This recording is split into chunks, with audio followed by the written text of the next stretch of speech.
நாமம் மகிமைப்படுவதாக. ஆசீர்வதிக்கப்பட்ட நல்ல நாளுக்காக தேவனுக்கு நான் நன்றி செலுத்துகிறேன். கழிந்த சில வாரங்களாக ஆண்டவராகிய இயேசுவினுடைய மலை பிரசங்கத்தின் காரியங்கள், ஏதோ ஒரு பிரசங்கத்தை நாம் கேட்டு கடந்து போவதனால் ஒரு மேன்மை இல்லை. வேதத்தின் அடிப்படை ரகசியங்கள், சத்தியங்கள் அதிகமாக நாம் கற்றுக்கொள்ள வேண்டிய ஒரு அவசியம் இருக்கிறது. அல்லேலூயா. ஏனென்றால் இந்த நாட்கள் தேசத்தின் மேல் பஞ்சம் வந்திருக்கிறது. ஆமென். என்ன பஞ்சம் என்றால், சாப்பாடு கிடைக்காத பஞ்சமோ, அரிசி இல்லாத பஞ்சமோ, தண்ணீர் கிடைக்காத ஒரு தாகமோ அல்ல. ஸ்தோத்திரம். சத்திய வசனம் கேட்க கிடைக்காத ஒரு பஞ்சம் இருக்குது. ஆமென். அப்படிப்பட்ட காலமாக இருக்கிறபடியினால் முடிந்த அளவு தேவனுடைய பிள்ளைகளுக்கு சத்தியத்தை குறித்ததான கர்த்தர் எனக்கு வெளிப்படுத்தி கொடுக்கிற அறிவுக்கும் ஞானத்துக்கு தகுந்தபடி உள்ள சத்தியங்கள் தேவ பிள்ளைகளுக்கு கொடுக்க வேண்டும் என்ற எனக்கு ஒரு வாஞ்சை ஏற்பட்டிருக்கிறது. அல்லேலூயா. மத்தேயு எழுதின சுவிசேஷத்தில் ஆண்டவராகிய இயேசுவினுடைய மலை பிரசங்கத்தை குறித்து சில காரியங்கள் அதில் நம்ம கற்றுக்கொண்டிருக்கிறோம். கர்த்தர் ஸ்தோத்திரம். அதாவது ஏன் ஆண்டவர் அந்த முக்கியமான பாயிண்டுகளை அவரை பின்பற்றி வந்ததான ஜனங்களுக்கு, சீசர்களுக்கு ஏன் போதித்தார்? அல்லேலூயா. ஆண்டவர் சொன்னார், ஒருவர் என் பின்னே வாருங்கள், நான் உங்களை என்ன செய்வேன்? மனுஷரை பிடிக்கிறவர்களாக்குவேன் என்று சொன்னார். ஆமென். என்னை பின்பற்றி வாருங்கள், உங்களை நான் உலகத்தில் ஐஸ்வர்யவான்களாய் மாற்றுவேன் என்று ஆண்டவர் சொல்லவில்லை. ஆமென். ஐஸ்வர்யவான்கள் ஆவதற்காக அல்ல நாம் கிறிஸ்துவை பின்பற்றுவது. மட்டுமல்ல, உலகத்தில் கோடீஸ்வரர்களாய், இந்தியாவிலும் சரி உலகத்திலும் சரி பெரிய பணக்காரராக இருக்கிறவர்கள் எல்லாருமே கர்த்தரை சேமித்ததனால் வருகிற பணம் அல்ல. அல்லேலூயா. நாம் பூமியில் வாழ்வதற்குரிய தேவைகளை கர்த்தர் சந்திப்பார். ஆமென். அதற்காக அல்ல கிறிஸ்துவை பின்பற்றுவது. ஆமென். கிறிஸ்துவை சேவிப்பதே தேவனுடைய ராஜ்யத்திற்காக கர்த்தரை சேவிக்கிறோம். அந்த உணர்வு ஒவ்வொரு தேவனுடைய பிள்ளைகளுக்குள்ளே காணப்பட வேண்டும். ஆமென். அல்லேலூயா. மத்தேயு எழுதின சுவிசேஷத்தில் 5வது அதிகாரத்துக்கு நேராக நம்முடைய கவனத்தை திருப்புவோமாக. 4ஆம் வசனத்தை வாசிப்போமாக. துயரப்படுகிறவர்கள் பாக்கியவான்கள், ஆறுதல் அடைவார்கள் என்று சொல்லப்படும் 2வது வார்த்தையாக்காது. முதல் வார்த்தை 5வது அதிகாரம் மலை பிரசங்கம் 5, 6, 7 இந்த அதிகாரங்கள் எல்லாம் ஆண்டவராகிய இயேசுவினுடைய மலை பிரசங்கம். ஆமென்.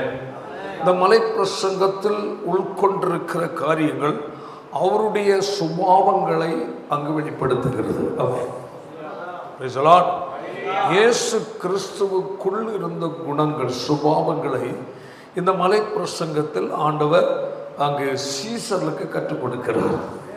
இயேசுவின் அழைப்புக்கு இணங்கி அவரை பின்பற்றி வந்தவர்களுக்கு எப்படி வாழ வேண்டும் என்பதை குறித்து அவர்களுக்கு கற்றுக் கொடுத்தார். ஆமென். அல்லேலூயா. உலகத்துக்குரிய செழிப்பையோ உலகத்துக்குரிய ஆசீர்வாதத்தை குறித்து என்ன செய்யவில்லை, அவர்களுக்கு முக்கியத்துவம் கொடுத்தவில்லை. தேவ ராஜ்யத்துக்குரிய காரியங்களை தான் ஆண்டவர் என்ன செய்தார், அவர்களுக்கு போதித்தார். 5வது அதிகாரம் 1-2 வசனத்தை வாசியுங்கள். அவர் திரளான ஜனங்களை கண்டு மலையின் மேல் ஏறினார். அவருடைய சீஷர்கள் அவரிடத்தில் வந்தார்கள். யார் வந்தார்கள்? சத்தமா சொல்லுங்க. சீஷர்கள் யார்? இயேசுவை பின்பற்றுவதற்காக புறப்பட்டவர்கள் தான் யாரு? சீசன். ஆமென்.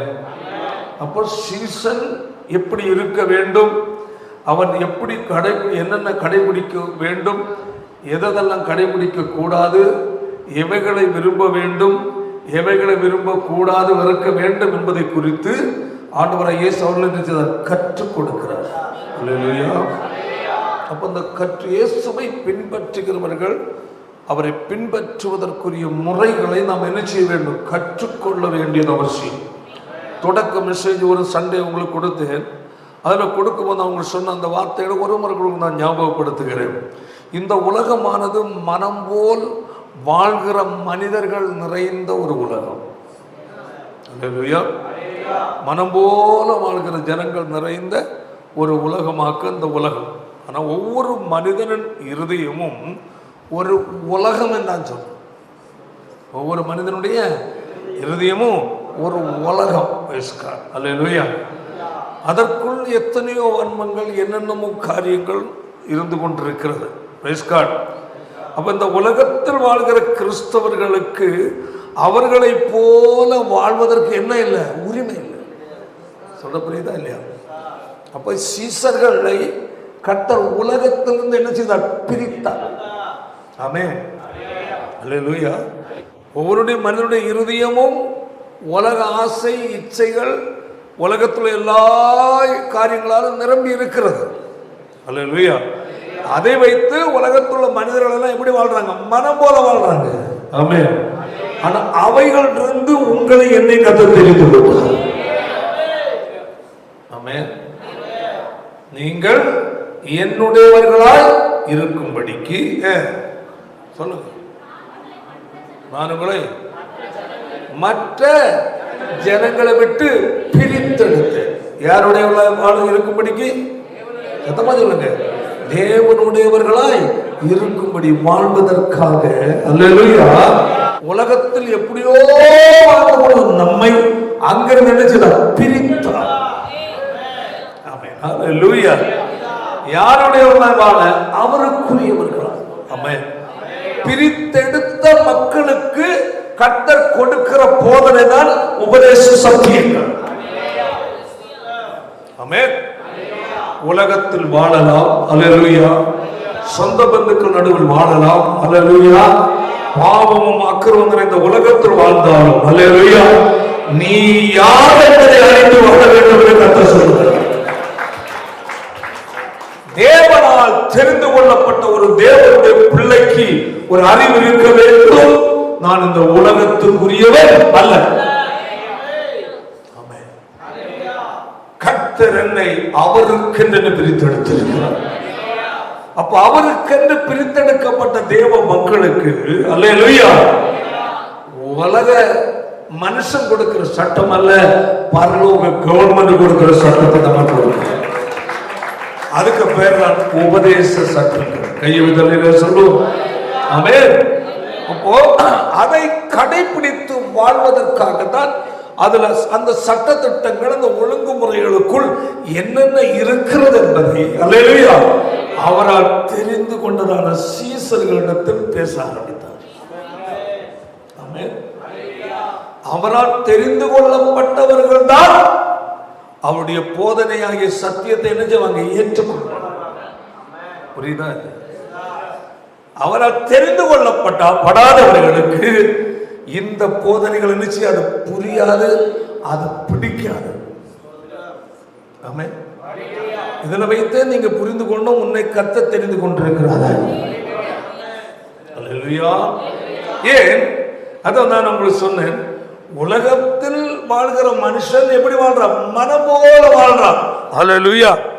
ஆனால் இந்த உலகத்தில் வாழ்கிற கிறிஸ்தவனுக்கு ஆமென், அவர்களை போல வாழ்வதற்கு என்ன இல்லை? உரிமை இல்லை. என்ன இல்லை? உரிமை.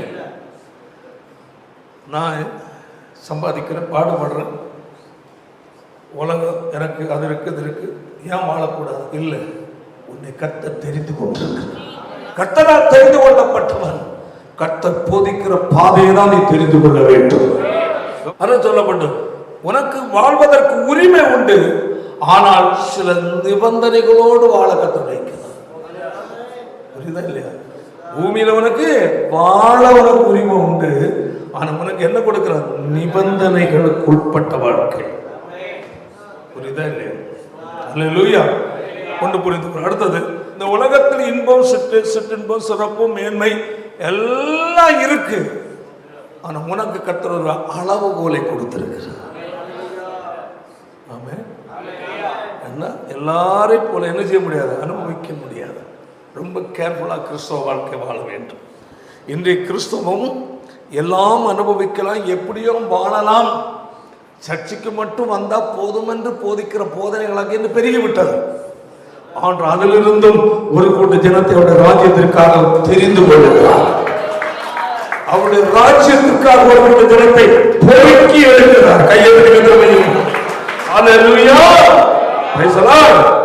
அப்போ இயேசு மலை பிரசங்கம் பண்ணும் போது பாக்கியவான்கள் ஒரு பட்டியலை கொடுக்கிறார்.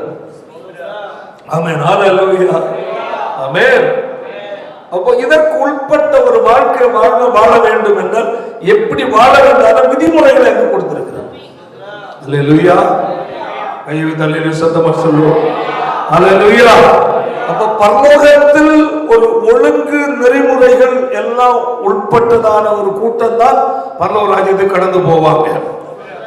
இடுக்கமான வாசல் என்று சொன்னேன். ஆமென், வேதம் அப்படியே சொல்லுகிறது. இடுக்கமான வாசல் வழியாய் உள் பிரவேசிங்கள். ஆமென். கேட்டுக்கு போகிற வாசல் எப்படி இருக்கும்? வழி விசாலம்.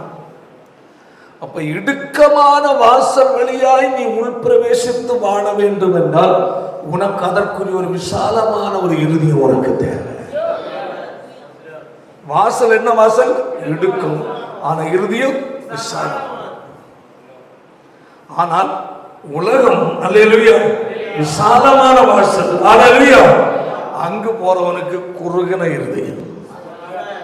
ஆமென். ஏன் நமக்கு பக்தன் சொல்லுகிறான், தேவனே என் இருதயத்தை என்ன செய்யும்? விசாலமாக்குன்னு கேட்கிறான். இருதயத்தை விசாலமாக்கும். அந்த வசனத்தை வாசிப்போம். 119 விசாலமாக்கும் போது எவ்வளவு அழகான ஒரு வார்த்தை. அல்லேலூயா. நீர் என் இருதயத்தை என்ன செய்யும் போது? விசாலமாக்கும் போது கற்பனை வழியாக ஓடுவேன். ஏன்? சத்தியத்தால் விரப்பப்பட்ட ஒரு இருதயம். அந்த விசால இருதயம் இருந்தாதான் தெளிந்த புத்தியை பயன்படுத்த முடியும். ஆமென், அல்லேலூயா. அழிவின் வாசல் விசாலமானது. அதில் வாழ்கிற வாழ்க்கை குறுகின சிந்தை உள்ள மனிதன். அப்படி என்றால் உலகத்தை அனுபவிக்க வேண்டும் என்றால் துடிக்கிற இருதயம். ஆபிரகாமும் லோத்தும் பயணப்பட்டாங்க.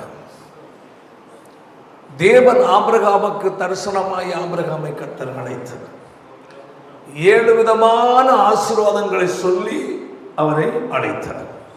ஆமென். தேவனுடைய அழைப்புக்கு இணங்கி ஆபிரகாம் புறப்பட்டார். ஆமென்.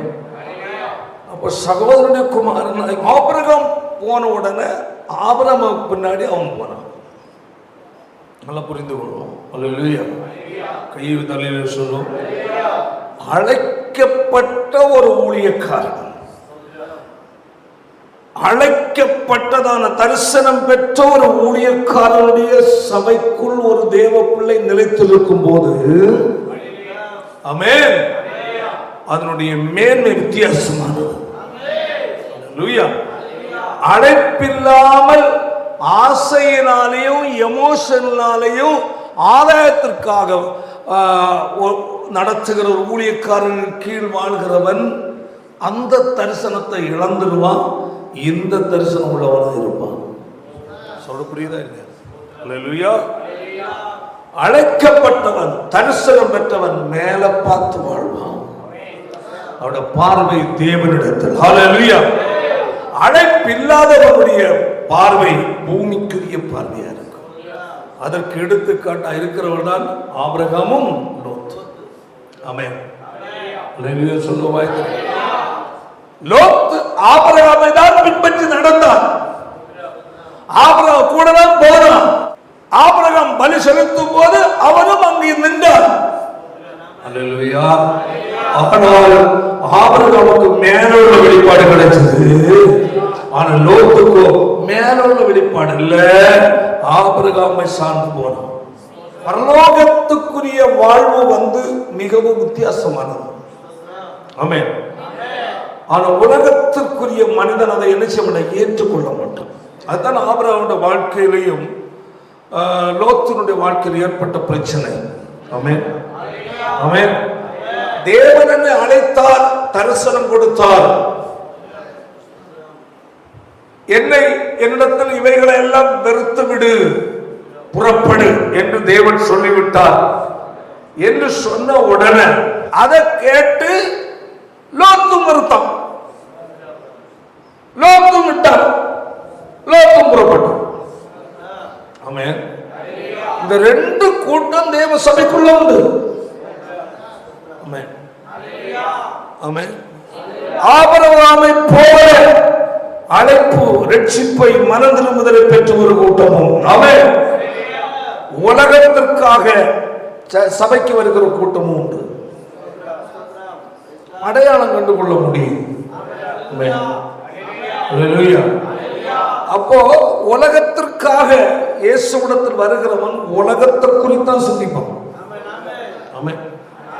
உலகத்தில் நீ அப்படி இருப்பாய் இப்படி இருப்பாய் சொல்றதை கேட்குதான் உனக்கு விருப்பம். ஆமென். ஆனா தேவராஜ்யத்துக்குரிய தேவனுடைய பிள்ளைகளுக்கு தேவராஜ்யத்துக்குரிய தேவனாக முடியும். அல்லேலூயா. ஆமென். அப்ப பாருங்க, அங்க நாம் பார்க்கும் போது என்ன சொல்லப்பட்டிருக்கிறது? முதல் இதை நாம் பேசிவிட்டோம். அவர் சீசர்களை அவரிடத்தில் வந்தார்கள். அப்பொழுது அவர் தமது வாயை திறந்து அவர்களுக்கு உபதேசம் சொன்னது என்னவென்றால் ஆரம்பிக்கப்பட்டிருக்கிறது. அல்லேலூயா. முதல் வார்த்தை என்ன? ஆவியில் எளிமை உள்ளவர்கள் பாக்கியவான்கள், பரலோக ராஜ்யம் அவர்களுடையது என்று சொல்லப்பட்டிருக்கு. அடுத்தது அது அன்றைக்கு நாம் பிரசங்கம் பண்ணியாச்சு. ரெண்டாவது பாயிண்ட் வரும். அடுத்தது துயரம், துயரப்படுகிறவர்கள். துயரப்படுவது என்றால் என்ன? சரி, ஒரு வசனம் கூட உங்களுக்கு கொடுக்குறேன். ஏசாயா தீர்க்கதரிசி புஸ்தகம் 61வது அதிகாரம் 3ஆம் வசனம் வாசிக்க பார்க்கலாம். சியோனில் என்ன படுகிறார்கள்? துயரப்படுகிறார்கள். ஸ்தோத்திரம், ஸ்தோத்திரம். சியோன் என்றால் எந்த இடம்? பைபிள் என்ன சொல்லப்பட்டு சங்கீதத்தில் சொல்லப்பட்டிருக்கு. 87ஆம் சங்கீதம் 2ஆம் வசனம் வாசி. கர்த்தர் யாக்கோபின் வாசஸ்தலங்கள் எல்லாவற்றை பார்க்கிலும் சியோனின் வாசல்களில் என்ன செய்கிறார்? சத்தமா சொல்லுங்க, பிரியமாயிருக்கிறார். அல்லேலூயா. சரி, அப்ப சியோன் என்றால் என்ன இடம்? தேவன் என்ன செய்கிறார்? முழு பிரியத்தையும் வைத்திருக்கிற இடம். ஏசாயாவில் சொல்லப்பட்டிருக்கிறது. அல்லேலூயா. அதனுடைய ஸ்தோத்திரம் எடுத்து வாசிப்போம். சியோனோ கர்த்தர் என்னை கைவிட்டார். வாசிப்பது வசனத்தை. கர்த்தர் என்னை கைவிட்டார், ஆண்டவர் என்னை மறந்தார். சங்கீதத்தில் என்ன வாசித்தோம்? சியோன் என்றால் எது? தேவன். சத்தமா முழு அவருடைய இருதயமே அங்கதான் இருக்குன்னு. சத்தமா சொல்லு. அவருடைய மனம், இருதயம் எப்பொழுது எங்க இருக்கு? சியோனில். ஏன் இன்று சியோன் என்றால் தேவனால் தெரிந்து கொள்ளப்பட்ட மக்களுக்கு கர்த்தர் போடுற பேர். அல்லேலூயா. ஆமென். அதுபோல இன்னும் சொல்ற சியோன் என்றால் நாம் ஒவ்வொருவரும் யாரு? சியோன். ஆமென். ஆமென். எழுத்தின்படி சியோன் உண்டு, உலகத்தில் இருக்கு. அல்லேலூயா. ஆவியின்படி தேவனால் தெரிந்து கொள்ளப்பட்ட கூட்டம் சியோன். ஆமென். தேவனால் தெரிந்து கொள்ளப்பட்ட ஒவ்வொரு நபரும் சியோன். ஆமென். நம்மை ஒரு நாள் சியோனு கொண்டு போவார் கர்த்தர். அந்த சியோன் ஆகிய அந்த புதிய எருசலேம், அல்லேலூயா, வெளிப்படுத்தும் விஷயம் சொல்லப்பட்டிருக்கிறது. பரலோகத்தில் இறங்கி வர பூமிக்கு. சங்கீதத்தில் என்ன சொல்லப்பட்ட வாசிப்போம். வாசஸ்தலங்கள் எல்லாவற்றை பார்க்கலும் சியோனின் என்னது? வாசல்களில் பிரியம். தேவன் முழு பிரியத்தையும் வைத்திருக்கிற இடத்துக்கு பேர் என்னது? சியோன். ஆமென். ஆமென். அப்போ தேவன் தன் முழு பிரியத்தையும் வைக்க வேண்டும் என்றால், ஆமென், தேவன் விரும்புகிற நிலையை நாம் வாழ வேண்டியது அவசியம். அல்லேலூயா. அப்போ இங்கு நாம் வாசித்தோம் ஏசாயாவில் சியோனோ கர்த்தர் என்னை கைவிட்டார். கதறுது. ஆமென், ஆமென். அப்ப ஆண்டவர் சொல்றார், கர்த்தர் என்னை கைவிட்டார், ஆண்டவர் என்னை மறந்தார் என்று சொல்லுகிறார். அல்லேலூயா. இப்போ அப்படி சொன்ன கர்த்தர் அடுத்த வசனத்தில் என்ன சொல்றாரு வாசிப்போம். ஸ்திரீயானவள் தன் கற்பத்தின் பிள்ளைக்கு இறங்காமல் தன் பாதங்களை மறப்பாரோ, அவர்கள் மறந்தால் நான் என்னை மறப்பதில்லை. ஆமென், ஆமென். தேவன் முழு பிரியத்தையும் அன்பை வைத்திருக்கிற இடத்தை அவர் மறக்கிறவர் அல்ல என்று வேதம் சொல்லுகிறது. ஆமென், ஆமென். அடுத்த வசனம் இதோ உள்ள கைகளில் உன்னை மறைந்திருக்கிறேன். ஆமென், ஆமென். நான் ஒன்று புரிந்து கொண்டோம், சீயோன் தன்னுடைய முழு பிரியத்தையும் வைத்திருக்கிறார். ஆமென். அந்த முழு பிரியத்தையும் வைத்திருக்கிற ஒரு நபரிடத்தில் வைத்திருக்கிறார் என்றால் அந்த ஆள் புரிந்து கொள்ள வேண்டும், என் ஆண்டவரால் தெரிந்து கொள்ளப்பட்ட நபர். ஆமென். என்னை விலக்கி வாக்கினால் எப்படி அவருடைய சொந்த ரத்தத்தை சிலுவையில் சொல்லி நான் அவருக்குரிய நபர், அவர் என்ன பிரிய வைத்திருக்கிறார். அதனால் இந்த உலகத்துல எல்லாம் அனுபவிக்க முடியாது. நான் யாரு? வேறு விளைக்கப்பட்ட நபர். ஆமென். என் நடுவில் கர்த்தர் தங்குகிறார், எனக்குள்ளே கர்த்தர் வாசமாய் இருக்கிறார். தேவனுடைய பிள்ளைக்கு அந்த ஒரு சிந்தை இருக்க வேண்டும், நான் தேவனால் தெரிந்து கொள்ளப்பட்டவன். ஆமென். என்ன தேவன் நிச்சயமாக கைவிட மாட்டார். நான் தேவனால் தெரிந்து கொள்ளப்பட்டவன், என்னை கர்த்தர் வெறுக்க மாட்டார். ஹல்லேலூயா. வேதம் சொல்லுகிறது, ஸ்திரீயானவள் தன் கற்பத்தின் பிள்ளைக்கு இறங்காமல் தன் பாதங்களை மறப்பாரோ, அவர்கள் மறந்தாரோ நான் என்னை மறப்பதில்லை என்று கர்த்தர் சொல்கிறார். மட்டுமல்ல, இன்னும் சொல்ல, இதோ என் உள்ள கைகளில் உன்னை வரைந்திருக்கிறேன். அடுத்தது, உன் மதில்கள் எல்லாம்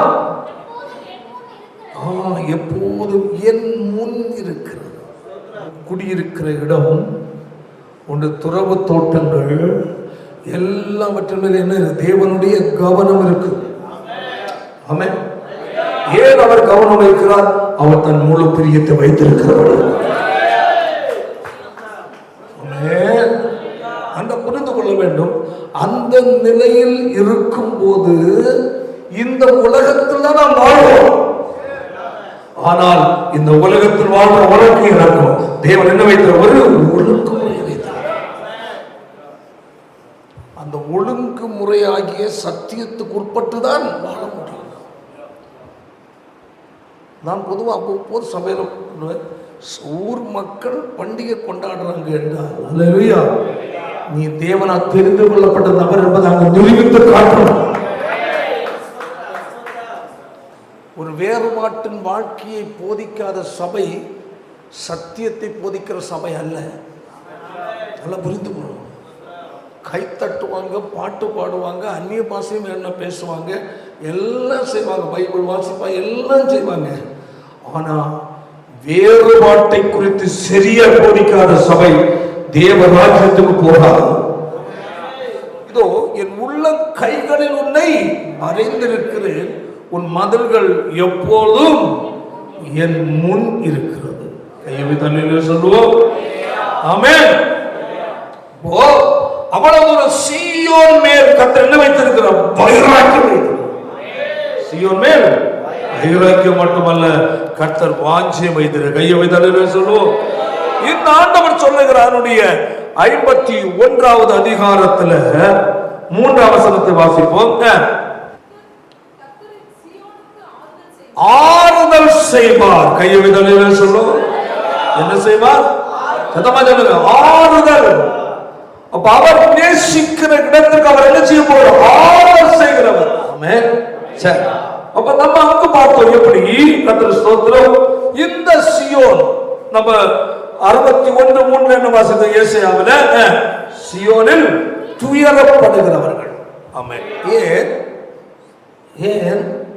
எல்லாத்தையும் அனுபவிக்க முடியல. எல்லா ஒரு தேவன் கொடுத்த கட்டளைக்கு, சட்ட திட்டத்திற்கு, போதனைக்கு உள்பட்டுதான் வாழ வேண்டியபடியினால் அல்லேலூயா பல சூழ்நிலைகளில் மற்றவர்கள் மூலம் நமக்கு என்ன வருது? நெருக்கங்கள் வருகிறது. நம்மை பரிகாசிக்கிறார்கள், நம்மை நிந்திக்கிறார்கள். என்ன நீ இயேசு விட்ட போற, இப்படி எல்லாம் வாழணுமா? இதுக்கெல்லாம் கொஞ்சம் பொய் பேசினாதான் நல்லா இருக்க முடியும். இதெல்லாம் கொஞ்சம் ஏமாத்தினாதான் நல்லா இருக்க முடியும். இதிலெல்லாம் சரியா வாழணும்லாம் நீ நினைச்சேன்னா இப்படி தான் இருக்கணும். பார்த்தியா அவன் எப்படி இருக்கிறான், அவன் எப்படி இருக்கிறான், கொஞ்சம் எல்லாம் அட்ஜஸ்ட் பண்ணி போப்பா. யாரை பார்த்து சொல்றாங்க? சியோனை பார்த்து. சியோ சொல்லுது, அல்லேலூயா, தேவனுக்கு மட்டும் சொந்தமானது. என் தேவன் எனக்கு விதித்த வழியில் தான் நான் வாழ்வேன். அப்போ என்ன நடக்கிறது? அந்த தாராளத்தை அனுபவிக்க முடியாதபடி சிக்கனத்தை அனுபவிக்க வேண்டிய சூழ்நிலை வருகிறது. வச்சுக்கிடுங்க. ஆமென். உலகத்தை அனுபவிக்கிற எப்படி வாழ்றான்? தாராளமாக. ஆனால் தேவ பிள்ளைகள் எப்படி வாழ முடியாது? தாராளம் அல்ல. தாராளம் நிறைந்த உலகத்தில் தேவையானதை மட்டும் பெற்றுக்கொண்டு வேத ஒழுங்கின்படி என்ன செய்யணும்? வாழ முடியாது. அதனால் சில பற்றாக்குறைகள், அதனால் மற்ற மனிதன் மூலம் நெருக்கங்கள், குடும்பத்தார் மூலம் சில நமக்கு சில அச்சுறுத்தல்கள், நிந்தைகள் எல்லாம் வரும்போது மனம் என்ன செய்யப்படாது? துயரப்பட ஆரம்பிக்கிறது. ஆமென். என்ன செய்யப்படுது? துயரம். அப்ப இந்த துயரத்தை நீ ஏன் அனுபவிக்கிறாய்? பரலோக ராஜ்யத்தின் நிமித்தம். இந்த துயரத்தை நீ ஏன் அனுபவிக்கிறாய்? கர்த்தருக்காய் வாழ்வதற்காக நீ அனுபவிக்கிறாய். இந்த துயரத்தை நீ ஏன் அனுபவிக்கிறாய்? எனக்காக ஆயத்தப்படுத்தப்பட்ட அந்த ராஜ்யத்தை சுதந்திரிக்க வேண்டும், அதற்காக துயரப்படுகிறாய். ஏன் அனுபவிக்கிறாய்? நான் அப்பா இயேசுவை பின்பற்றும் போது எல்லாரும் போல வாழ முடியாது. என் ஆண்டவனுக்கு காட்டின பாதையில நான் போவோம். இயேசு சொன்னார், உலகத்தில் உங்களுக்கு என்ன உண்டு? உபத்திரவம் உண்டையா சொல்லிட்டு சொல்றாரு, திடங்கொள்ளுங்கள், உலகத்தில் உங்களுக்கு என்ன உபத்திரவம், ஆனாலும் நான் உலகத்தை ஜெயித்தேன். அப்போ இயேசுவுக்கு இருந்த உபத்திரவம் போல நமக்கும் உபத்திரவம் நெருக்கம் உண்டு. அதனால உள்ளான மனதில் நம்ம என்ன செய்யப்பட துயரப்படுகிற சூழ்நிலைகள் வரும். சியோனில் என்ன செய்யறவர்களுக்கு? துயரப்படுகிறவர்கள் அவர் என்ன சீர் செய்கிறார்.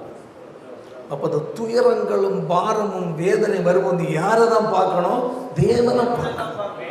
யார்கிட்ட கோபிக்க கூடாது? யார்கிட்ட கோபிக்க கூடாது? தேவனிடத்துல. என்ன? உனக்கு துயரம் கொடுக்கிற இடத்தில் கோபப்படக்கூடாது. அல்லேலூயா. உனக்கு நெருக்கம் கொடுக்கிற இடத்தில் கோபப்படக்கூடாது. உன்னை நிந்திக்கிறது கோபப்படக்கூடாது. அல்லேலூயா. நீ பார்க்க வேண்டிய ஒரே ஒரு முகம் பரலோக தேவனுடைய முகத்தை. அப்படி செய்யும் போது கர்த்தர் என்ன செய்வார்? வேற சொல்கிற துயரப்படுகிற உன்னை அவர் என்ன செய்வார்? சீர்படுத்துவார். எப்படி இருக்கு? சீர்படுத்து. அடுத்த பாயிண்ட், உனக்கு நீ கர்த்தரை தெரிந்து போட்ட உன்னை அனுபவிக்கிற துயரத்தில் அந்த சாம்பலுக்கு பதிலாக சிங்காரத்தை கொடுப்பார். ஆமென். அடுத்தது ஆனந்த தைரியத்தையும். அல்லேலூயா. அடுத்தது ஒடுங்கின ஆவிக்கு பதிலாக துதியினுடைய. ஆமென். என்ன புரிந்து கொள்ளுங்கள். ஒன்று, சியோனு துயரப்படுகிறவர்களுக்கு என்னது? சீர்படுத்துகிறார். அடுத்தது சாம்பலுக்கு பதிலாய் மற்றவர்கள் நிந்திக்கிற அளவில், மற்றவர்கள் பரிகாசிக்கிற அளவில், மற்றவர்கள் நம்மை அற்பமாய் எண்ணுகிற நிலையில், மற்றவர்கள் நம்மளை காயப்படுத்துகிற நிலையில் வாழ்கிற நம்மை என்ன செய்கிறார்? சாம்பலுக்கு பதிலாய் சிங்காரத்தை கொடுக்கிறது. என்னது சிங்காரம்? என்ன உலக சிங்காரம்? ஆவிக்கிற சிங்காரம் கொடுக்கிறார். அநேகம் நினைக்கிற என்ன உலக சிங்காரம், உலக ஆசீர்வாதம், மகிழ்ச்சி. உலகத்தில் உலகம் உனக்கு யாருக்கும் நிம்மதியை சமாதானத்தை கொடுக்காதுங்க. பணம் வந்தாலும் தற்காலிகம், பொருள் வந்தாலும் தற்காலிகம். அல்லேலூயா. என்ன கிடையாது தற்காலிகம். நிரந்தரமான சந்தோஷத்தை கொடுக்கிற ஆண்டவரே இயேசுவே. நான் கொடுக்கிற சமாதானம் உலகம் கொடுக்கிற பிரகாரமா நான் நினைச்சது கொடுப்பதில்லை. உலகத்துக்குரிய சமாதானம் சரி, சந்தோஷம் சரி, எல்லாமே தற்காலிகமானது. ஆமென். உலகத்தால் கொடுக்கவும் முடியாது, உலகத்தால் எடுக்கவும் முடியாது. அல்லேலூயா. அப்படிப்பட்ட சந்தோஷத்தை சமாதானத்தை கொடுக்கிறதா நம்முடைய அருமை ஆண்டவர். அல்லேலூயா. அதான் சொல்லப்பட்டு சாம்பலுக்கு பதிலாக என்னது சிங்காரத்தையும், துயரத்திற்கு பதிலாக ஆனந்த தைலம். என்ன தைலம்? ஆனந்த தைலம். அந்த பரிசுத்த ஆவியானவரால் உண்டாகிறதான சந்தோஷம். தேவனுடைய ராஜ்யம் எதல்ல? புசிப்பும் குடிப்பும் அல்ல, அது நீதியும் சமாதானமும் பரிசுத்த ஆவியினால் உண்டாகிற சந்தோஷமாய். ஆமென். அல்லேலூயா. ஆனந்த தைலத்தையும் ஒடுங்கின ஆவி, உள்ளான நிலையில் நெருக்கப்பட்டு நான் என்ன செய்வேன் என்று வியாகுலப்பட்ட உனக்கு துதி உடையும். அல்லேலூயா. மகிழ்ச்சியின் சத்தத்தை கத துணிக்கப்பட்டது. ஆமென். அல்லேலூயா. அதான் சொல்லப்பட்ட தேவ மக்களாகிய நமக்கு வருகிற நெருக்கங்கள், கஷ்டங்கள் மத்தியில் ஆறுதல் கிடைக்கிறது உலகத்தில் அல்ல, தேவனால் நமக்கு கிடைக்கிறது. அதான் என்னது? துயரப்படு பாக்கியவர்கள் அவர்கள் என்ன அடைவார்கள்? ஆறுதல் அடைவார்கள். உலக மக்கள் என்ன நினைப்பாங்க? யாரு அழிஞ்சா என்ன, யார் எப்படி, அதை நாம் ஆளணும். ஆமென். உலகத்துக்குரிய மனுஷனுடைய சிந்தையே பிறர் மேல் என்ன இல்லை? கவலை இல்லை. அல்லேலூயா. கஷ்டப்படுறவன் எவ்வளோ கஷ்டப்பட என்ன பண்ணுறது? ஒரு தேவனுடைய பிள்ளைன்னா கஷ்டப்படுறான்னு தனக்கு செய்ய முடியாத கண்ணீர் ஆண்டவர் சோமன். சமான காரியம் இருந்தால் தனக்கு முடிந்தால், தனக்கு இருந்தால் என்ன செய்யணும்? கொடுத்து உதவலாம். நமக்கு கொடுத்து உதவ முடியாத நம்ம என்ன செய்வோம்? ஆமென். சரி பாருங்கள், 2 கொரிந்தியர்ல 1வது அதிகாரம் 4-5 வசனங்களை வாசிக்கும் போது என்னது? தேவனால் எங்களுக்கு அருளப்படுகிற ஆறுதல். யாரால் ஆறுதல்? சத்தமா சொல்லுங்க. துயரப்படுவது யாரால் ஆறுதல்? சத்தமா சொல்லுங்க. தேவனால் ஆறுதல். ஆமென். ஒரு தேவனுடைய பிள்ளை எனக்கு யாருமே ஆறுதல் சொல்ல இல்லையே. ஆமென். இவ்வளவு நாம் பாரப்பட எனக்கு யாரும் இல்லையே என்னதை கதவை கத்த சொல்லுகிறார். நான் எனக்கு கற்றுக்கொள்ள சரியானவன் கற்பத்தின் பாலகனுக்கு இறங்காமல் அவர்களை மறந்தாலும் நான் உன்னை மறக்க மாட்டேன். நான் என் உள்ள கைகளில் மறைந்திருக்கிறேன். மனிதனுடைய ஆறுதலை தேடாது, மனிதனுடைய ஆறுதல் தற்காலிகமானது. ஆமென். அவர் உன்னிடத்தை பார்த்து என்னங்க சேர கவலைப்படாதுங்க, ஐயோ நானும் அப்படியா இப்படியான்னு நம்ம சொல்லுவோம். நம்ம கவனிங்க, நம்மகிட்ட நம்ம ஆறுதல் மாதிரி சொல்லிட்டு அப்புறம் போய் வேற 4 பேர்ட்ட என்ன செய்ய தூட்டிட்டு போவோம். புரியுதா இல்லையா? அல்லேலூயா. நம்ம கஷ்டப்படுறோம். சரி, இவங்க மூலமாக இருந்தாலும் சில சொல்லுவாங்க, ஐயோ எனக்கு இருதயத்திலிருந்தெல்லாம் கொட்டிட்ட உங்ககிட்ட இப்போதான்ப்பா எனக்கு நிம்மதியாக இருக்கு. அப்படியா? நாளைக்கு 10 சேர்ந்து வருது பிரச்சனை.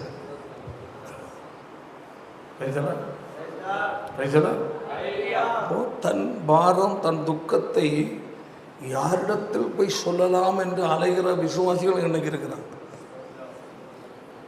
ஏன்? அவள் அழைத்த தேவனை அறியாதபடி.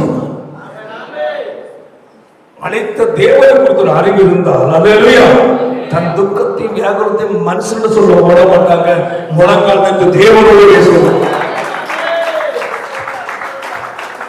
தேவனுடைய பிள்ளை உன் வேதனையை பிறரிடத்தில் பகிர்ந்து கொள்ளாது. இருக்க சில கஷ்டங்கள் ஜெபிக்கிற நல்ல உண்மையான நபரிடத்தில் சொல்லலாம். நான் சொல்ல முடியாது, எல்லா காரியமும் எல்லார்ட்டையும் சொல்ல முடியாது. சில காரியம் மறைச்சுதான் வைக்கணும். அல்லேலூயா. ஆமென். வாயை திறந்தான் சிம்சோன். ஸ்தோத்திரம். என்னது? சத்தமா திறந்தான். என்னாச்சு? இருந்ததும் போச்சு. வாயை திறந்தா எசேக்கியா ராஜா என்னாச்சு? அப்போ சில இடத்துல என்ன செய்ய வேண்டும்? வாயை கொஞ்சம் மூடணும். பரவாயில்ல, இவங்க எல்லாம் நம்மகிட்ட நல்ல அன்பாக தான் பேசுகிறாங்க, இன்னும் அன்பு. நாளைக்கு மனித அன்புகள் என்ன செய்யணும்? விலகிடும். நம்ம நல்லா இருந்தால், பெற்றோர் இடத்துல அப்படி தானே, நல்ல தகப்பன நல்ல வாட்ட சாட்டமாக இருந்து டேய் சரிடா சரியாப்பா டேடி பப்பி குப்பி சொல்லிட்டு வயசான ஒரு டேய் சரிடா எனக்கு இப்போ டைம் இல்லை நீ செய், வயசாயிடுச்சு, அப்பனுக்கு வயசாயிடுச்சு. யங் ஸ்டேஜில் நீ கொடுக்குற மரியாதையை கடைசி மூச்சு வரையில் நீ கொடுக்கணும் அப்பனுக்கு. ஆமே. ஒருவேளை அவன் அப்பன் சொல்றது முறை சரியில்லைன்னா கூட எடுத்து நீ சொல்லு ஞானம். வயசாகி போச்சு அம்மா அப்பாவுக்கு நேற்று அவங்க மேல மதிப்பை எனக்கு குறைச்சிடக்கூடாது. ஏன் உன்னை சுமந்து பத்தி வளர்ந்துருக்கிறாங்க. ஆமே. அது ரொம்ப கேர்ஃபுல்லா இருக்கணும். அல்லேலூயா. வயதானாலும் யங்ஸ்டேஜா இருந்தாலும் தகப்பன் என்ற ஒரு பாசத்தை பிள்ளைகள் என்னது விடக்கூடாது. அதே போல் ஆவிக்குரிய தகப்பன் அன்பை என்ன செய்ய விடக்கூடாது. அதுதான் உண்மையானது. அப்போ இந்த அன்புகள் மனுஷ அன்புகள் எல்லாம் நம்மளுடைய விலகும். சில நெருக்கங்கள் வரும்போது விலகுவார்கள். அப்போ நமக்கு என்ன வரும்?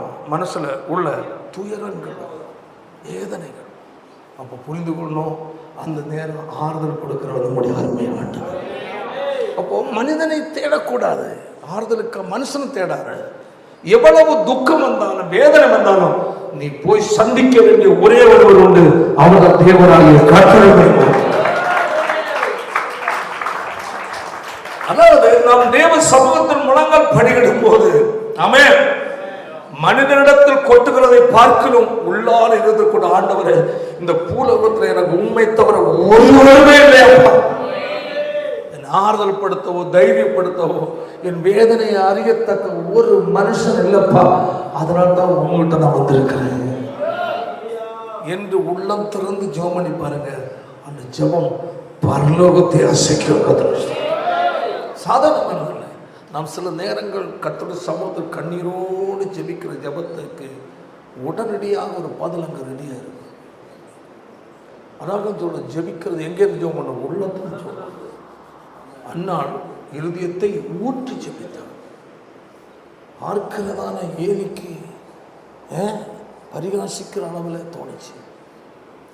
அவன் திட்டுனான். அவன் சொன்னான், நான் மதமான இருந்தில்ல, அந்த இருதயத்தை என்ன செய்த தேவனை ஊற்றிவிட்டு.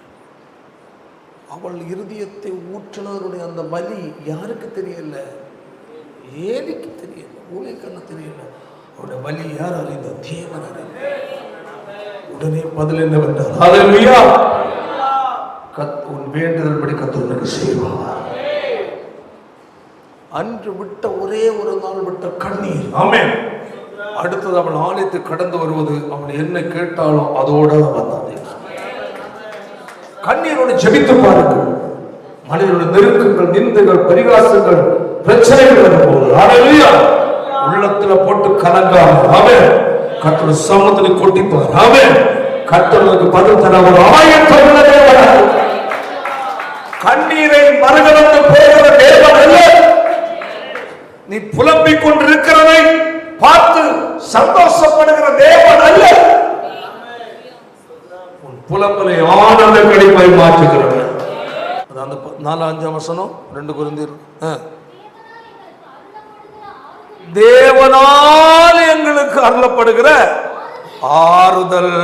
அல்லேலூயா. ஒரு தேவனுடைய பிள்ளைகளுக்குரிய ஆறுதல் யாரால் கிடைக்கணும்? தேவனால். எங்க நம்ம வாசித்தோம், கர்த்தர் சீயோனுக்கு என்ன செய்வார்? ஆறுதல் செய்வார்.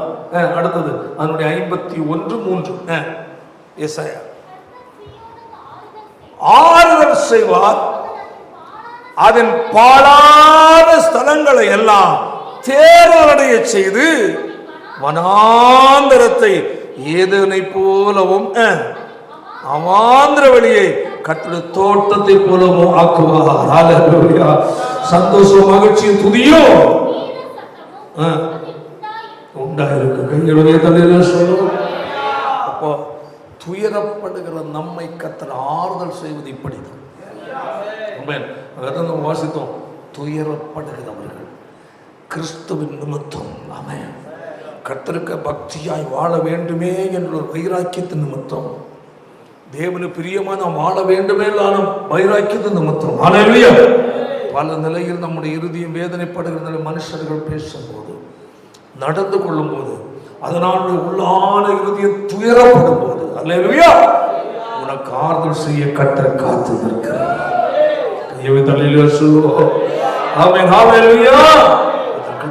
சொல்லுகிறது, துயரப்படுகிறவர்கள் பாக்கியவான்கள். கர்த்தருக்கென்று வாழ்வதனால், வைராக்கியமாய் வாழ்வதனால், கர்த்தரை நீ பின்பற்றுவதனால், உண்மையாய் பின்பற்றுவதால் வருகிறதான நிந்தை, பரியாசங்கள், நெருக்கங்களால் உள்ளான நிலையில் நீ துயரத்தை சகித்து வாழ்கிறாய் என்றால், மன துயரத்தோடு கர்த்தரை பின்பற்றி வாழ்கிறாய் என்றால், பார்க்கிற கர்த்தர் உன்னை அவர் ஆறுதல் செய்கிறது, உன்னை தேற்றுகிறது, உனக்கு விடுதலை செய்கிறது, ஆறுதல் செய்கிறார். அவர் அதன் பாழான ஸ்தலங்களை எல்லாம் தேர்தலை செய்வார். நாவிக்குரிய வாழ்க்கை, குடும்ப சூழ்நிலைகள், உன்னுடைய சமுதாய வாழ்க்கை என்னது பாழாய் போன எந்தெந்த பகுதிகள் எல்லாம் இழந்திருக்கிறதோ, பாதிக்கப்பட்டிருக்கிறதோ, பாழானதாய் கொண்டிருக்கிறதோ, வெறுமையாய் இருக்கிறதோ, ஸ்தலங்களை அவர் என்ன செய்வார்? தேர்தலுடைய செய்வார், மீண்டும் அவர் சீர்படுத்துவார். ஆமென் ஹல்லேலூயா. அவர் சீயோனில் துயரப்படுகிறவர்களை கர்த்தர் என்ன சீர்படுத்துவார். ஆமென். சீர்படுத்துவது என்றால் ஹல்லேலூயா பாழான ஸ்தலங்களை எல்லாம் தேர்தல் செய்து வனாந்தரத்தை, அதாவது வெறுமையான நிலை, சில நன்மைகளை எதிர்பார்த்து இருந்து அடைய முடியாத நிலை, சில நன்மைகள் தள்ளி போற இஸ்ரவேல் ஜனங்கள் ஹல்லேலூயா செங்கடலை மகிழ்ச்சி கடந்தவுடன் மகிழ்ச்சியோடு பாடிக்கொண்டு போறாங்க. அடுத்து அவர்களுக்கு காத்திருந்தது ஒரு வனாந்தரமாக இருந்தது. தண்ணீர் இல்லை, தாகம் தீர்க்க முடியவில்லை, வேதனைப்பட்டார்கள், அவர்கள் முறுமுறுத்தார்கள். அதை விடுவோம். பிரைஸ் காட் ஹல்லேலூயா. சந்தோஷம் இருக்கு, மகிழ்ச்சி இருக்கு. தேவ சமூகத்தில் கர்த்தர் கிரியை செய்யும் போது அதை கடந்து போகும் சில நேரம் நாம் தேவையானது சில நமக்கு இல்லாமல். ஆமென். அவர்களுக்கு அப்ப தேவை எது? தண்ணீர். நம்ம நினைப்போம், நம்ம ஆண்டரை பின்பற்றினா பூட்டின வாசல் எல்லாம் திறக்கும். இந்த ஆட்டோமேட்டிக் டோர் பார்த்துருக்காங்க, நம்மளை பார்த்த உடனே அதை என்ன செய்யும்? ஆமாம், பிரச்சனையோடு நம்ம வாழும்போது பல தேவைகள் மத்தியில், ஆண்டவரே நான் இந்த விஷயமா நான் போகிறேன், ஆண்டவரே எனக்கு திறந்த வாசலை வை. போனோன்னு ஆட்டோமேட்டிக்காக டோர் திறக்க. நம்ம நினைக்கிறது என்ன, எப்படி அங்கே மற்ற டிபார்ட்மெண்ட் ஸ்டோரில் போன கதவு திறக்குதோ இது போல் என் பிரச்சனையோடு ஜோம் பண்ணிட்டு போனா உடனே பூட்டப்பட்ட வாசல் திறக்க. நம்ம ஜோம் பண்ணோம், ஆண்டவரே பூட்டி இருக்கிற வாசல்ல திறக்கப்படுவாங்க. ஓ அப்பாடா, சுத்தின கை சுத்திலேயே வாசல் திறந்துச்சு. அப்படி நினைக்க கூடாது. ஆமென். அதான் ஆண்டவர் ஏற்றுக்கொண்டு நம்ம ஆண்டோடைய பிள்ளை ஜோம் பண்ணியாச்சு, எல்லாம் போகும்போது எல்லாம் திறந்து கிடக்கும். அப்படி திறக்க சாத்தான் திறந்து விடுவோம். ரெண்டு விதமான வாசல் வரும். ஒன்று தேவன் திறப்பது, ஒன்று சாத்தான் திறப்பது. தேவன் திறப்பது நம்ம பார்வைக்கு எப்படி இருக்கும்? அற்பமாக தான் தெரியும். சாத்தான் திறப்பது அலங்காரமாக இருக்கும். புரியுதா இல்லையா? தேவன் திறப்பது அலங்காரம் இருக்காது, ஒரு லிமிட்டாக பொதுவாக இருக்கும். அதை பார்த்தா எனக்கு இடுக்கமான வாசல் மாதிரி, அது விஷாலம். அப்பப்பா என்ன அலங்காரம், டெக்கரேஷன், ஹோ ரொம்ப ஷோ. அப்போ இதுதான் ஆண்டவர் கொடுத்ததா இருக்குன்னு போனாக்க நேர போய் யாருக்கு தலையில் போய் விழுகுது? சாத்தானுக்கு. அப்போ தேவன் அந்த நம்ம சில மனசில் எதிர்பார்க்கிறதன் படி சில காரியங்களை எப்படி பார்ப்போம்? ஆடம்பரமாக பார்ப்போம். ஆடம்பரமாக வர்றதான் நம்ம நம்புவோம். ஓஹோன்னு வரணும், அப்பா இதுதான் கரெக்ட் அல்ல. உனக்கு பிடிக்காதது மாதிரி தெரியுது இல்லையா? அதுதான் தேவன் ஆயத்தப்படுத்தணும். அநேகோட வாழ்க்கை சில வேலை விஷயங்கள் சரி, எதுவும் சரி சாதாரணமாக தான் இருக்கும். ஆனால் தேவன் உள்ள நீ கடந்து போகும்போது உனக்கு வச்சிருக்கிற நன்மையை யாரும் பறிக்க முடியாது. ஆமென். நெருக்கத்தை பார்த்து தடுமாறாத. ஆமென். அந்த இடத்துல நீ கர்த்தர் மேல் உண்மையாயிரு. ஆமென். கர்த்தருக்காயிரு. அல்லேலூயா. பிரச்சனை வருகிறதே என்று விட்டுட்டு ஓடாத. அந்த கஷ்டம் இருக்கு, இந்த கஷ்டம் இருக்கு, அந்த போராட்டம் இருக்குன்னு சொல்லி கர்த்தரை விட்டு ஓடி விடாத. ஜெபத்தை நிறுத்திடாத. ஆண்டோட சேவிப்பதை நிப்பாட்டக்கூடாது. பிரச்சனை வந்தோன்னா, கஷ்டம் வந்தோன்னா, சில எதிர்பார்த்து சில நன்மைகள் கிடைக்கலன்னா நீ கர்த்தர் இனி பழைய மாதிரி உற்சாகம் இல்லாமல், சரியா ஜெபிக்காமல், பைபிள் படிக்காமல், ஆராதனை ஒழுங்காக இல்லாமல் சோர்ந்து போய் என்ன போய் இத்தனை வருஷமாக நம்ம ஓடி ஓடி பார்த்தாச்சு, காலும் தேய்ச்சி, செருப்பே எத்தனையோ செட்டு செருப்பு மாற்றியாச்சு, இனி போய் என்னது இருக்கிற செருப்பையாவது காப்பாற்றுவோம். அப்படியா அப்படியா அப்படியா? அதுக்கு இதுக்கு சம்பந்தமே கிடையாது. ஆமென். ஆண்டவர் கேட்டார் சீசமாரிட்ட, நீங்களும் போய் விட மனதாக போகிறாங்க, அவங்களுக்கு யாரிடத்தில் போக மாட்டோம். இப்படி கேட்குற ஆட்கள் தான் கர்த்தருக்கு தேவை. இல்லாமையிலும் கர்த்தரை பற்றிக் கொள்ளுகிறவர்கள் தேவை. இல்லாமையிலும் தேவன் அளவுடன் அன்பு வைக்கிறவர்கள் தேவை. இருக்கிறது இழந்தாலும் எனக்கு ஆண்டவர் தான் இருக்கிறது. கையை தலையில சொல்லுவோம். ஒரு முறை ஒரு சின்ன ஒரு சம்பவம் படித்தேன், கேள்விப்பட்டேன். வெளிநாட்டில் சுவிசேஷம் அறிவிப்பதற்காக கப்பலில், பாய்மர கப்பலில் வந்து கொண்டிருந்தார் ஒரு தெய்வ பக்தர், ஊழிய மனுஷன். அவரோடு கூட வந்ததில் வேறு அநேகர் பாய்மர கப்பலில் வரும்போது, அன்றைய காலத்தில் அப்படி தான் வரும்போது இவர் சுவிசேஷகராக ஆத்ம பாரத்தோடு இந்தியாவுக்கு வந்து கொண்டிருக்கிறார். இந்தியாவுக்கு ஏதோ ஒரு தேசத்துக்கு போயிட்டுருக்கிறார். வேறு அநேகர் இருக்கிறாங்க, எல்லாரும் சுவிசேஷம் சொல்கிறாங்க. அப்போது அந்த நேரத்தில் வந்த பாய்மர கப்பல் பயங்கரமான காற்றில் என்ன ஆகி போச்சு, உடைச்சி போச்சு. எல்லாம் தண்ணியில் முழுகிறாங்க. இவரும் கையில் கிடச்ச ஒரு மரக்கட்டையை பிடிச்சி தொங்கி நினைச்சுதான் வர்றாரு. ஒரு ஆள் முழுகி போயிட்டுருக்கு. அப்போ அவருக்கு உடனே அங்கே வந்தது பாரம் என்னன்னா, இந்த ஆத்மா என்று மரித்தால் எங்கே போயிடும், நரகத்துக்கு போயிருமே. இவருக்கு எப்படியா சுவிசேஷம் சொல்லலாம்னு நினைக்கிறார். இவரை எங்கே இருக்கிறார், தண்ணீர் மறக்கிறார். உடனே இவர்கிட்ட இந்த கட்டை அங்கே கொடுத்தா, அப்படி வா நண்பனே வச்சுட்டு அந்த கடலில் முழுக வேண்டிய சூழ்நிலையும் இயேசுவை பற்றி சுவிசேஷம் அறிவித்தார். நான் ஏன் சொல்கிறேன்னா, நம்ம பழகிறவங்கள்ட்டே இயேசு பற்றி சொல்கிறதில்லை. சுவிசேஷம் சொல்லு ஆத்மாரி அந்த எண்ணமே இல்லை. ஏன்னா ஆண்டவர் நமக்கு சம்பந்தம் இல்லையே. தோத்திரம் ஏதோ கை தட்டுறது மட்டும்தான் ஆண்டவர். அந்த மாதிரி இருக்கு. அந்த மரிக்கும் தருவாய். அல்லேலூயா. அவர் மிதந்து அவர் பிடிச்சி வந்ததான கட்டை அவர்கிட்ட கொடுத்துட்டு இவர் முழுக போகிறாரு. அந்த நேரம் சுவிசேஷம் ஆரம்பிக்கிறார். இயேசு கிறிஸ்து உனக்காக சிலுவையிலே மரித்தார். இந்த நேரத்தில் இயேசு உன்னை நேசிக்கிறார் என்று ஆண்டுடைய அன்பை அவருக்கு ஆரம்பித்தார். அவரை தப்பு வச்சு விட்டுட்டு இவர் நீச்சல் அடித்து பார்த்தா நீந்த முடியாத நடுக்கடலில் இவர் முழுகி போயிட்டார். ஆனால் வருஷங்கள் கழித்து அந்த மனுஷன் ரட்சிக்கப்பட்ட ஊழியக்காரனாய் மாறினான். இந்த சாட்சி அந்த மனுஷன் சொன்னான். அப்போ நான் செத்தாலும் பரவாயில்லை, பரலோகத்துக்கு போனால் பரவாயில்லை, ஒரு ஆத்மாவை எங்க விலையேற்பட்டது, அதை நரகத்துக்கு விட மாட்டேன். அப்போ எவ்வளோ பெரிய பாரம், ஆண்டவர் மேல் எவ்வளோ அன்பு வச்சிருந்தார். நம்ம சுவிசேஷம் சொல்றது ஏதோ மதம் மாத்திரம் நினைக்கிறோம் அல்ல. சுவிசேஷம் சொல்வதென்றால் ஆலிவில் இருந்து ஒரு ஆத்மாவை நாம் காப்பாற்றுகிறோம்.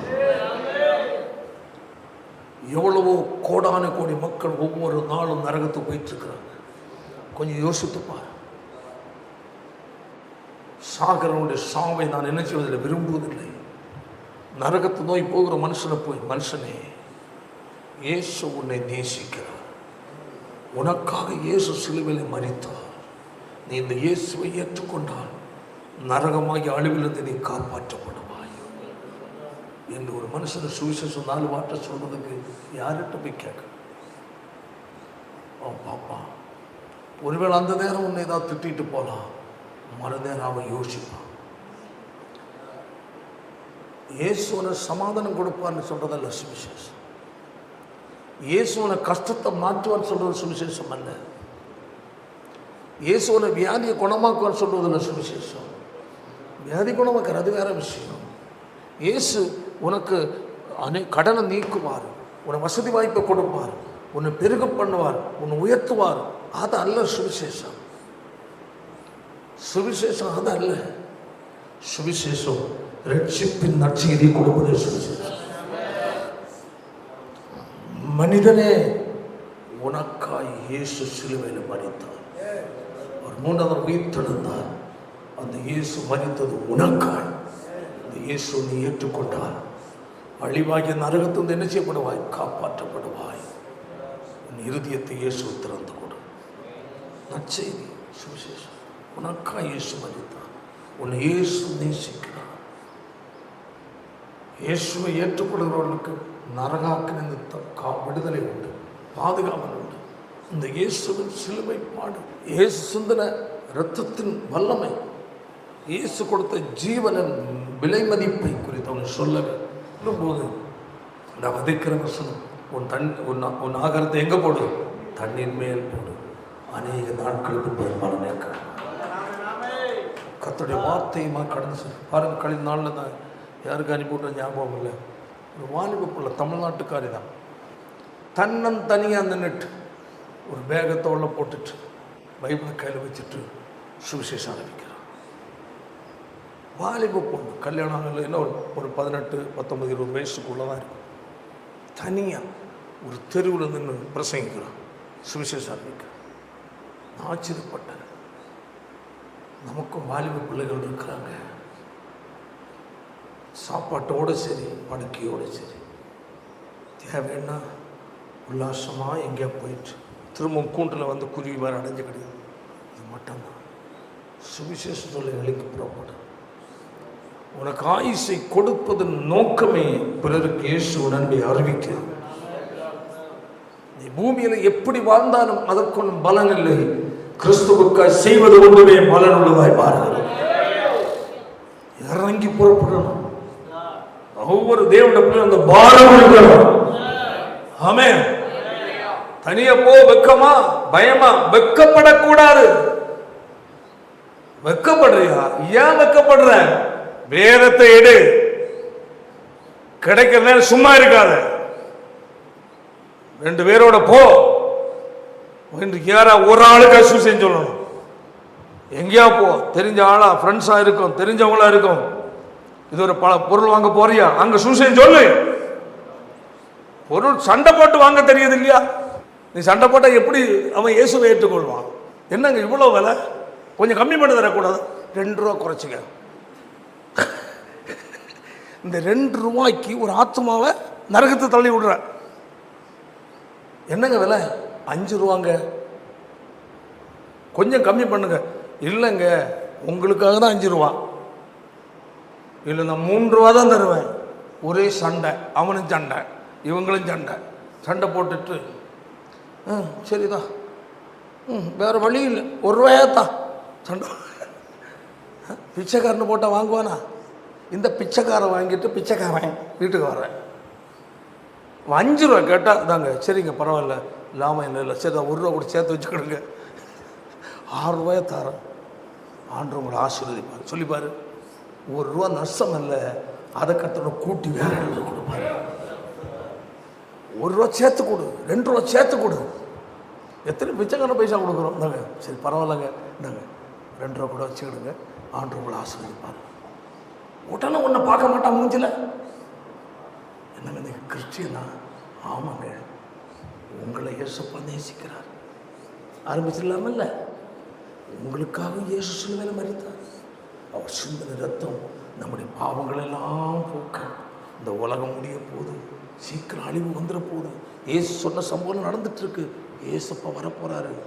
இயேசுவை ஏற்றுக்கொண்ட மட்டும்தான் பரலோக ராஜ்யம் கிடைக்கும். இயேசுவை ஏற்றுக்கொள்ளுங்க. இன்னும் உங்களுக்கு ஆண்டரை பற்றி அறியணுமா? இந்த இடத்துல இமானுவேல் பெந்தேகோஸ்தே சர்ச்சுன்னு ஒன்று ஸ்டேட் பேங்க் ஆப்போசிட்டில் சந்தில் உள்ளே இருக்குது. வாங்க, ஞாயிற்றுக்கிழமை முடிஞ்சா சுவிசேஷம் முடிஞ்சா. நீ 5 ரூபாய்க்கு சண்டை போட்டு 50 பைசா அதில் ஒரு ஆத்மாவை என்ன செய்கிற, இழக்கிற. கிறிஸ்துவின் அன்பை நீ என்ன செய்கிற, தூசிக்கிறது எதுவாய் மாற்றுகிற. எந்த காரணம் 1 ரூபா 2 ரூபா போகிறதுனால நமக்கு நஷ்டம் இல்லை. உலகத்தின் விலை மதிக்க முடியாத ஒரு ஆத்மா கிடைக்கலையா? எவ்வளோ பெரிய ஆசீர்வாதம். எந்த காரணத்தினாலும் சொல்லி பரவாயில்ல, அப்படியா பாவம், இதில் லாபம் என்ன கிடைக்கும் உங்களுக்கு? ஆரம்பிச்சிடணும் சுவிசேஷம். இதில் என்னங்க எங்களுக்கு 50 பைசா தான் கிடைக்கும். ஓ பாவம், சரிதான், 1 ரூபா கூட வச்சு விடுங்க சேர்த்து, ஆண்டு உங்களை ஆசீர்வதிப்பார். ஒரு வார்த்தை போட்டோடனே அவன் பிஸ்னஸ் இம்பார்ட்டன் அடுத்து ஒன்று தான் பார்ப்பான். அந்த பொம்பளை ஒன்று தான் பார்ப்பான். ஆண்டு உங்களை நேசிக்கிறாருங்க, எவ்வளோ நல்ல ஆண்டவர், நமக்காக நம்ம பரலோகராஜை சேர்ப்பதற்காக பூமியில் வந்து உங்களுக்கு எனக்கு சிலுவையில் பாடுபட்டு மரித்தார். 3வது உயிரோடு இழந்தார், பரலோகத்துக்கு போயிருக்கிறார், மீண்டும் வரப்போகிறார். அது வர்றதுக்குள்ள இந்த பூமியில் இதெல்லாம் நடக்கணும்னு சொல்லிட்டாரு. சீக்கிரம் இந்த உலகத்துக்கு ஒரு அழிவு இருக்குது. ஆனால் அவரை ஏற்றுக்கொண்டு அவருடைய பிள்ளைகளுக்கு பரலோக ராஜ்யத்தை கர்த்தர் ஆயத்தப்படுத்தியிருக்கிறார். நீங்கள் இயேசுவை ஏற்றுக்கொள்ளுங்க, இயேசு உங்களை ஆசீர்வதிப்பார், சமாதானத்தை கொடுப்பார். நீங்கள் ஞாயிற்றுக்கிழமை சர்ச்சில் வாங்க. முடிஞ்ச சுவிசேஷம் இதுக்கு எங்கே போகணும்? நம்ம ட்ரைனிங் எடுக்க போகணுமா? அப்போ சொன்ன அவன் வாரான் வரல, அது அப்பாற்பட்டது. உன்னிடத்து நீ காட்டுகிற அன்பே உன்னை கிறிஸ்தவன் என்று அடையாளம் கண்டு கொள்ளணும். நீ என்னென்னு போயிட்டு வர்றன்னு சொல்ல, அவன் எப்பா அவனை இனிமேல் இந்த கடை பக்கம் வர சொல்லாதுங்க, வரண்டான்னு சொல்லுங்கள், வேறு யாரும் அனுப்புவீங்க சொல்கிற மாதிரி மாறாத. இப்படி ஒரு தான் வருவான், தடம் படான்னு பேசுகிறான். அவன் கிறிஸ்டியன், அவன் வாயில் இந்த லைப்பில் தடக்க படக்கான கருங்கல் எடுத்து அடித்த மாதிரியே வரும்.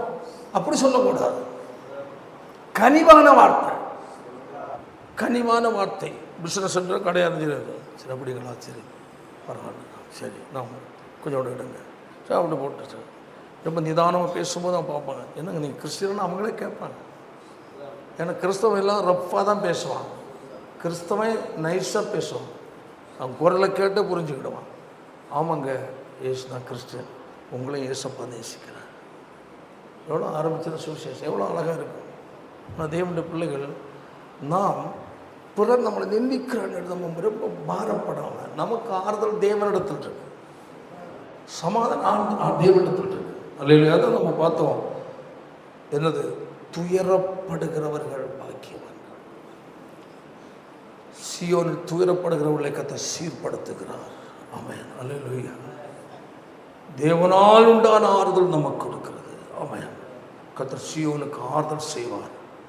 அவர் அதன் பாழான ஸ்தலங்களை எல்லாம் தேர்தல் அடைய செய்து அதன் வனாந்திரத்தை ஏதேனை போல மாற்றுவார், வெறுமையை மாற்றுவார். அதன் அவாந்திர வெளியை கர்த்தரின் தோட்டத்தை போலவும் ஆக்குவார். சந்தோஷமும் மகிழ்ச்சியும் துதியும் கீத சத்தமும் அதில் உண்டாகும். தேவன் நம்மை ஆறுதல் செய்து நம்மை பலப்படுத்துகிறார். ஆனால் கிறிஸ்துவின் நிமித்தம், கர்த்தருக்காக ஜீவிப்பது நிமித்தம் துயரங்கள், நெருக்கங்கள், வேதனைகள், மன துக்கங்கள் வந்தாலும் ஒன்று புரிந்து கொள்ளும், தேவ சமூகத்தில் போகும்போது கர்த்தர் ஆறுதல் செய்கிற தேவன். மனிதன் எனக்கு ஆறுதல் சொல்ல, என்னை தைரியப்படுத்த ஆளில் எழுதி கலங்க வேண்டாம். இயேசுவை நீ ஏற்றுக்கொண்டால் ஹல்லேலூயா, உனக்கு சகல விதமான ஆறுதல் தேவன் ஒருவர் மட்டுமே. அவருடைய முகத்தை நீ நோக்கி பார்க்கும்போது ஆமென், அந்த வார்த்தை உன்னை தேற்றும், அந்த வார்த்தையால் உன்னை ஆறுதல் படுத்துவார். தேவனுடைய பிள்ளைகள் என்ன துயரம் வந்தாலும் கர்த்தருடைய ஆறுதலுக்காக காத்திருப்போம். நம்ம முழங்கால் பிடிச்சோம். ஹல்லேலூயா. சகல விதமான நிலையில் ஆறுதல் செய்கிறவர், துயரப்படுகிறவர்கள் பாக்கியவன் அவர்கள் ஆறுதல் அடைவார்கள் என்று கர்த்தர் வேதம் சொல்லுகிறது. உங்களையும் என்னையும் ஆறுதல் படுத்த ஒருவர் இருக்கிறார். அவர் நம்முடைய தேவனாகிய கர்த்தர் ஒருவர் மட்டுமே. அவருடைய வார்த்தை நம்மை தேற்றும், நம்மை பலப்படுத்தும்.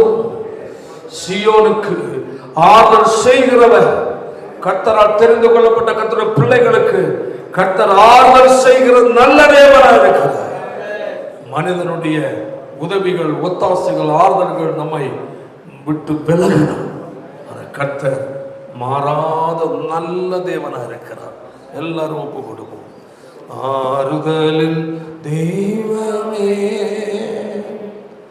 உம்முடைய உடைய திருச்சமூகம் எவ்வளவு இன்பமானது. ஆறுதலின் தெய்வமே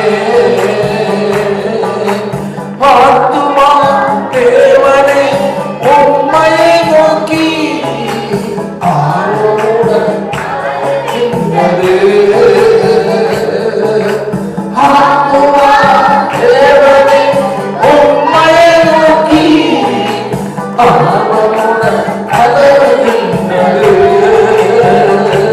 ஆமென். உள்ளமுடனோ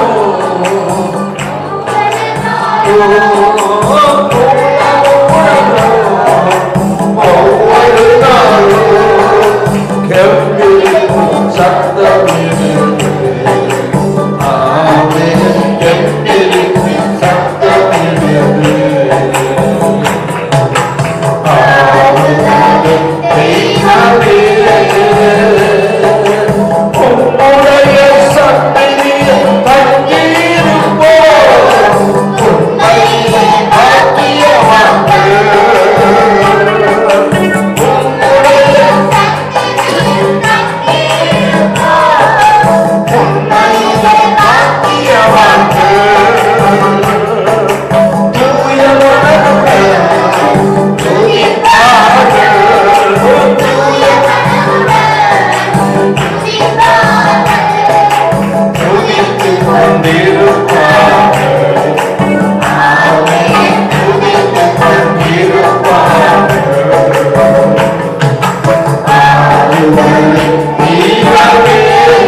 எல்லா நிலையிலும் நமக்கு ஆறுதல் கொடுக்கிறது.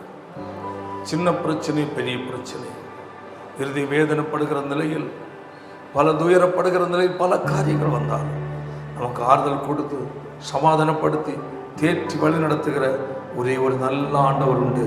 அவர் நம்முடைய இரட்சகராகிய தேவன்.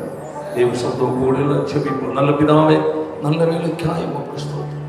இதனால் நம்முடைய சமூகத்தில் வந்தோம், உம்மை ஆராதிக்க உதவி செய்து வேதத்தில் துயரப்படுகிறவர்கள் பாக்கியவான்கள், அவர்கள் ஆறுதல் அடைவார்கள் என்று நாங்கள் வேதத்தில் அதை மையமாக வைத்து சில ஆலோசனை நாங்கள் கேட்டோம்.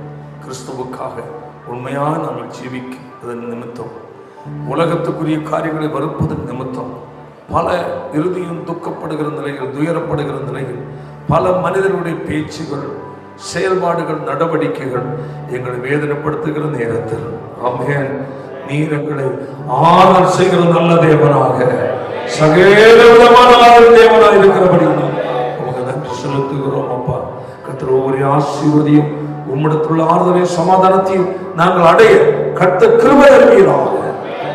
கர்த்தர் தொடர்ந்து பொறுப்படும் பெரிய காரியம் செய்யும். இயேசுவின் மூலம் ஜெபிக்கிறோம் பிதாவே. ஆலயம் செல்லுவதே அது மகிழ்ச்சியை தந்திடுவே, என் சபையுடனே உம்மை துதித்திடவே கிருபையும் கிடைத்திட்டதே, என் சபையுடனே